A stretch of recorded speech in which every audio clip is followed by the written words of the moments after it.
Dalam banyak mitologi dewa-dewa, di berbagai belahan dunia, ribuan tahun sebelum Yesus lahir ke dunia, bangsa Persia, Yunani, dan bangsa Romawi kuno, telah memuja dan menyembah dewa-dewa yang mereka anggap Tuhan mereka. Dan dewa-dewa yang mereka sembah tersebut, memiliki atribut yang sama persis dengan atribut yang dimiliki oleh Yesus. Siapa sajakah dewa-dewa tersebut yang memiliki kesamaan atribut dengan atribut yang dimiliki oleh Yesus? Mari sama-sama kita telusuri jejak-jejaknya. Dewa Mitra. Penyembahan Dewa Mitra dari Persia ini bermula berabad-abad sebelum Masehi, yang disinyalir memiliki kesamaan atribut yang sama persis dengan Yesus. Apa sajakah kesamaannya tersebut?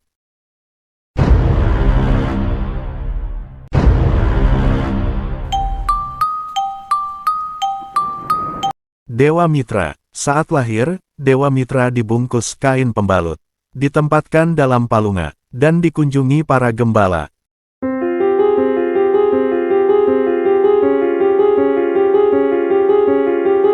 Yesus lahir, dibungkus kain lampin, ditempatkan dalam palungan, dan dikunjungi para gembala.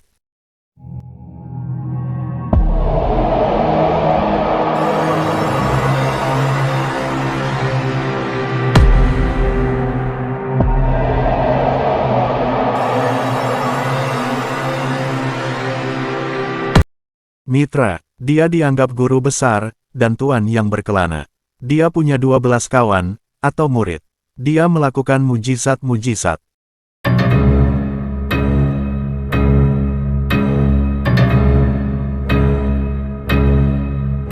Yesus dianggap guru besar, dan tuan. Dia punya 12 kawan, atau murid. Dia melakukan mujizat-mujizat.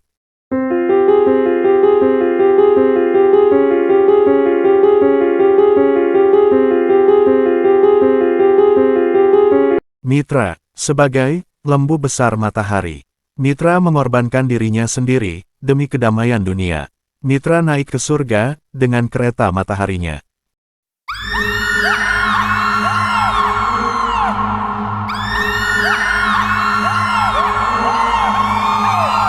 Yesus, dijuluki sebagai anak domba. Yesus mengorbankan dirinya sendiri, demi penebusan dosa. Yesus naik ke surga, setelah berbicara kepada murid-muridnya.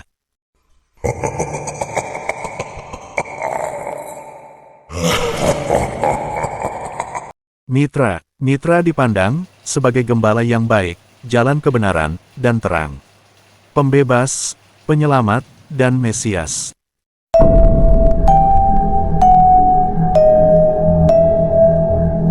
Yesus dipandang sebagai gembala yang baik, jalan kebenaran, dan terang.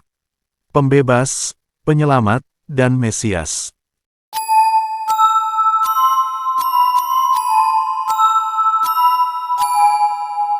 Mitra, dia diidentifikasi dengan singa, dan anak domba.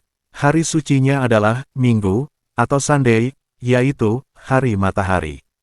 Kepercayaannya memiliki ritual ekaristi, atau perjamuan. Mitraisme menekankan pembaptisan.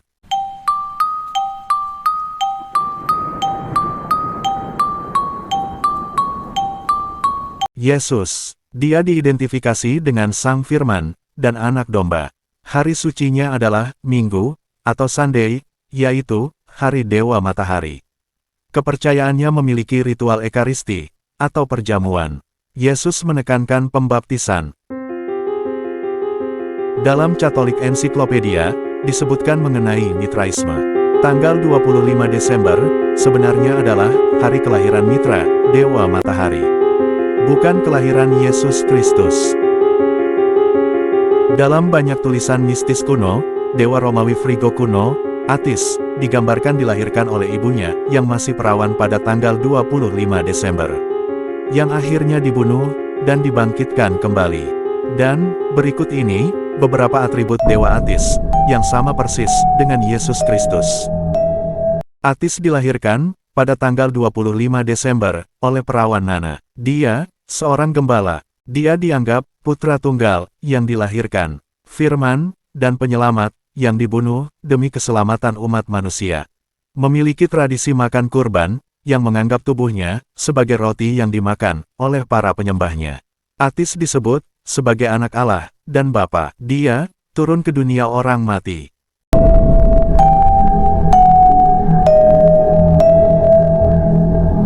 Yesus dilahirkan pada tanggal 25 Desember dari perawan Maria.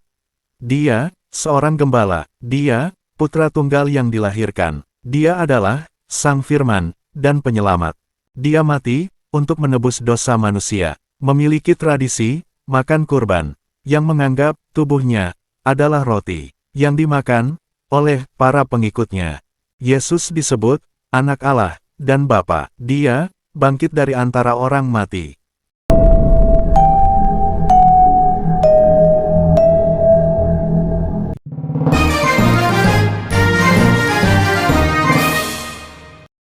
Dewa anggur Yunani. Menurut kepercayaan pagan Yunani, Dionysus atau Bacchus, juga disebut Iacchus, digambarkan lahir dari seorang perawan pada tanggal 25 Desember.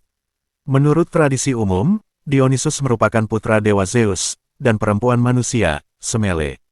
Dionysus dipercayai memiliki beberapa atribut yang sama dengan karakter Kristus, Mesias, dan tradisi Kristen.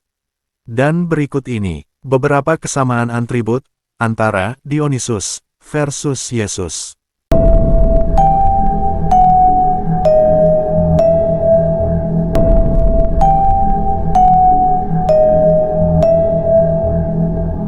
Dionysus lahir dari seorang perawan pada tanggal 25 Desember atau disebut intersolstice, yaitu titik balik matahari musim dingin.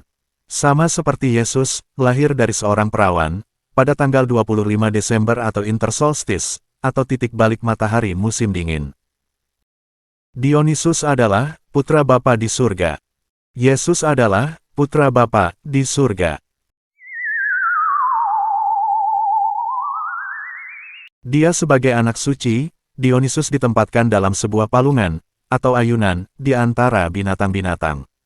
Dia sebagai anak suci, Yesus ditempatkan dalam sebuah palungan, di antara binatang domba.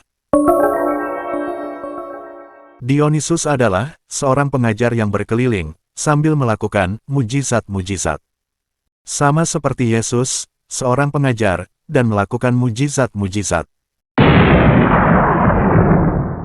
Dionysus, dia adalah dewa anggur, yang mampu mengubah air menjadi anggur. Sama seperti Yesus, yang mampu mengubah air menjadi anggur.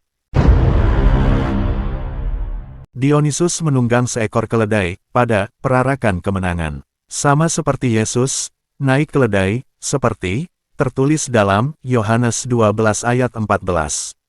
Yohanes 12 ayat 14. Yesus menemukan seekor keledai muda lalu ia naik ke atasnya, seperti ada tertulis. Dionysus, seorang raja suci, yang dibunuh, dan dimakan dalam ritual Ekaristi, untuk kesuburan dan penyucian. Sama seperti Yesus, seorang raja suci, yang mati, untuk menebus dosa. Dan Yesus memerintahkan, untuk memakan tubuhnya, dan meminum darahnya. Dan ini bisa kita lihat dalam Yohanes 6 ayat 53. Yohanes 6 ayat 53. Maka kata Yesus kepada mereka, Aku berkata kepadamu, sesungguhnya, jikalau kamu tidak makan daging anak manusia, dan minum darahnya, kamu tidak mempunyai hidup di dalam dirimu.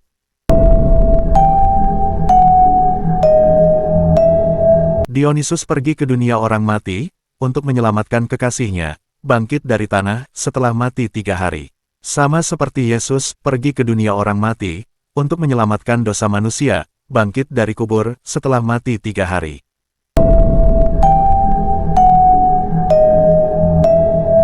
Dionysus, atau Bacchus, dijuluki Bapa, Pembebas, dan Penyelamat. Sama seperti Yesus, dijuluki Putra Sang Bapa, Pembebas, dan Penyelamat. Dionysus dianggap putra tunggal yang dilahirkan, raja segala raja, dewa segala dewa, penanggung dosa, pembebas, yang diurapi, atau Mesias, dan Alfa Omega. Sama seperti Yesus, yang disebut putra tunggal yang dilahirkan, Raja segala raja, dewa segala dewa, penanggung dosa, pembebas, yang diurapi, atau Mesias, dan Alfa Omega.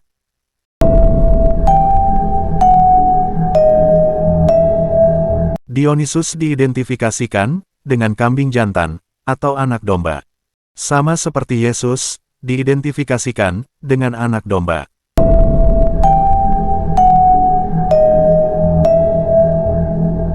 Julukan pengorbanannya, orang muda di pohon.